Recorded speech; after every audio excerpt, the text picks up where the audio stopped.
All right. So here we are. Boston makes the playoffs, and they get Ottawa. Um,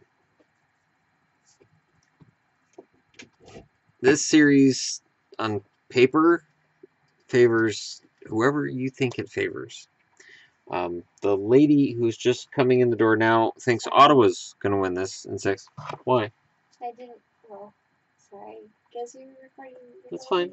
Are you trying to let him in? Because I just let him out. He's just standing there. Yeah, Yes. he's terrified. Okay, I'm gonna stand there.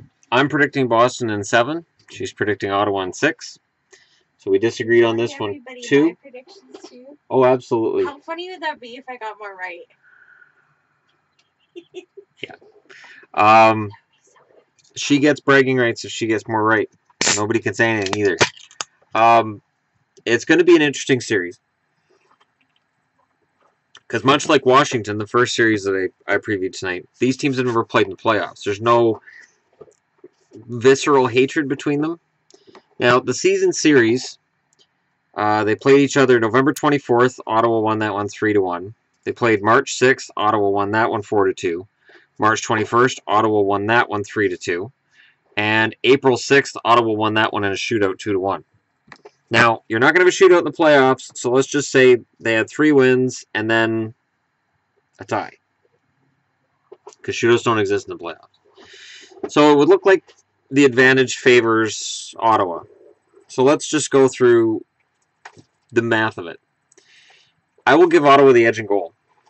I think Anderson is a fantastic goaltender, and I think he's been more consistent than Rask. The reason that Boston had to go a lot with Hudobin down the stretch, and Hudobin was really good for them, which is good because Rask wasn't. Rask was really shaky. On the blue line, I would go slightly to Boston if Karlsson's not 100%. Part of the reason I'm picking Boston in 7 is because Karlsson, gets hurt. Maybe he's not 100%. And so much of what Ottawa does relies on Karlsson that if he's not himself, Boston can take them out from the blue line. Chara's been fantastic down the stretch. Krug is amazing. And now Charlie McAvoy's up. Charlie McAvoy kind of changes things a little bit because, and I don't know how to say this without saying I said it was going to happen.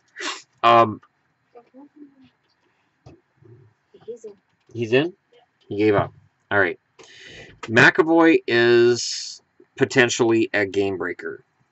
And let us not forget that Torrey Krug, when he entered the playoffs, it was as a rookie and almost unknown outside of Boston. And he did pretty well for himself. He scored some goals. He helped Boston get through a round in 2013, and he's been really solid since then.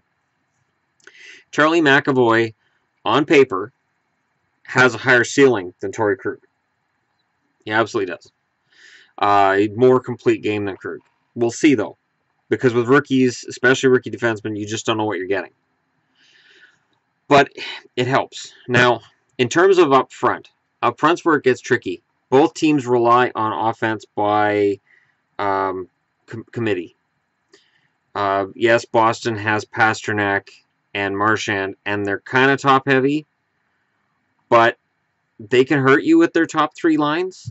Their scoring got a lot better after Cassidy got there. That's why I'm looking at their season series and saying, yeah, Ottawa did well, but Boston's been really good over their last 25 games, and I wouldn't rule out Boston winning this one in 7. And it's funny because all season I've been saying, well, second half of the season I've been saying, whichever team gets second in that Atlantic Division matchup, they're going to win the series. And something tells me that Boston can pull this off. And it's not fandom. It's a combination of their experience, their momentum going into the playoffs. Ottawa's had some stops and starts, and Boston's been more consistent. Boston worked really hard to get to this spot. Ottawa really built up a nice cushion during the year, and they were able to just sort of finesse their way into the playoffs. It helps her in the Atlantic. Definitely helps her in the Atlantic that they got second place. Because in the Metro, they'd be, wild card. below the Rangers. But Ottawa's a good team. Boston's a good team. This matchup is going to be better than people think it's going to be. And whoever wins this series is going to be more dangerous than people think. If Ottawa comes out of this series with a win, and they're playing either Montreal or the Rangers, Ottawa's got good history against Ottawa, and Ottawa matches up pretty well against the Rangers. Ottawa's history with Montreal, not that long ago, Ottawa knocked Montreal out. Ottawa knows how to knock Montreal out of the playoffs. They absolutely can do it. And in Boston's case, it's tougher for me to see them beating Montreal, but I could see them beating the Rangers. Montreal, I will admit, is a very difficult matchup for the Bruins. But if they can overcome Ottawa, I think Montreal is also something that they're able to overcome. I say that knowing that if you look at their career history against the Montreal Canadiens franchise, it is a shit show of catastrophic proportions. It is absolutely a mess. Absolutely a mess. Just this giant mess from top to bottom. I think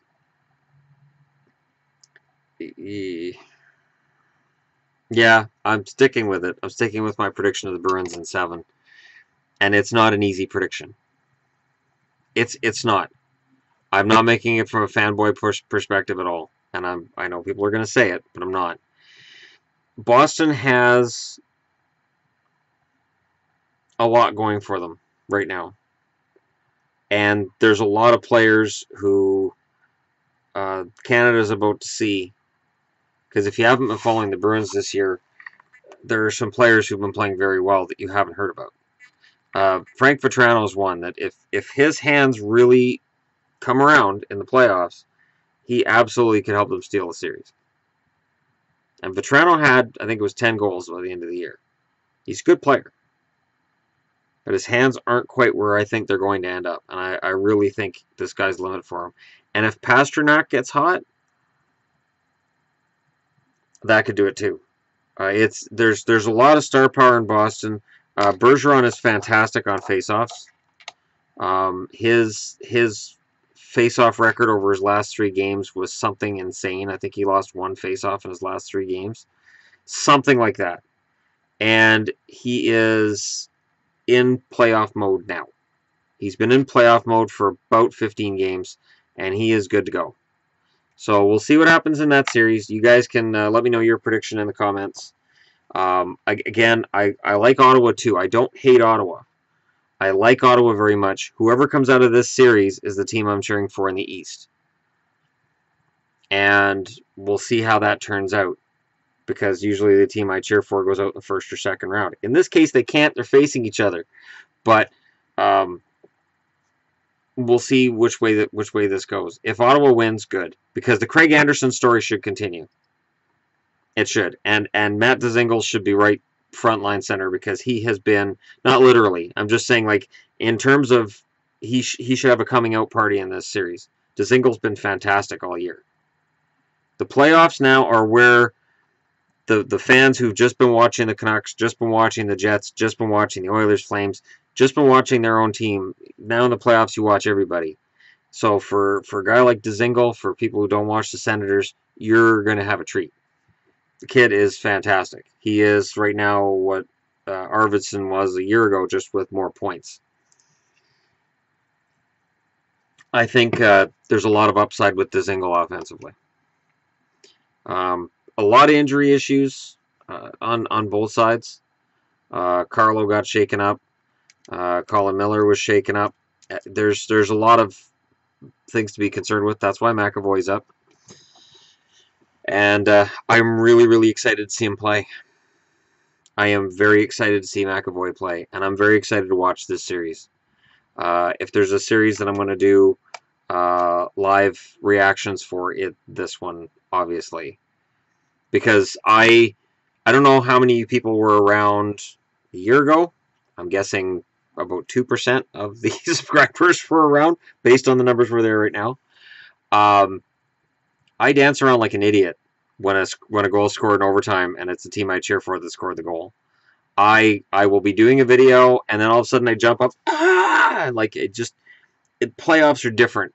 Playoffs, I let all that emotion go, and the level side of me kind of disappears a bit when a playoff goal is scored and it's this great, fantastic goal. So there's nothing quite like playoff hockey, and it is amazing. So for those of you who are on my channel and you're just getting into hockey, and there are some, this is it. This is what you've been building towards. This is fantastic. And any of the 8 first-round series, I think, are going to be great for different reasons. I talked about the Toronto-Washington one. That's the young against the mature. It is all the pressure against no pressure. This series is 2 franchises that seem to be at a crossroads. They've both come back into the playoffs after being out last year, and they both want to show they're not one and done.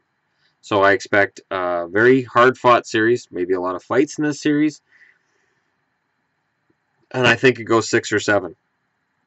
I'm taking Boston in 7. Yvonne's taking Ottawa in 6. We'll see which one's right, if either. Let me know what you guys think in the comments below, and if you haven't figured it out, I intend to do a competition once the playoffs are going, but that I will discuss once the playoffs are going. And it's just going to be a friendly competition between those of us on the channel. But anyways, yeah, so that's it. Ottawa, Boston, let me know what you think. Don't forget to hit like and subscribe if you're browsing your way through, and we will see how this turns out. I believe Game 1's on Wednesday.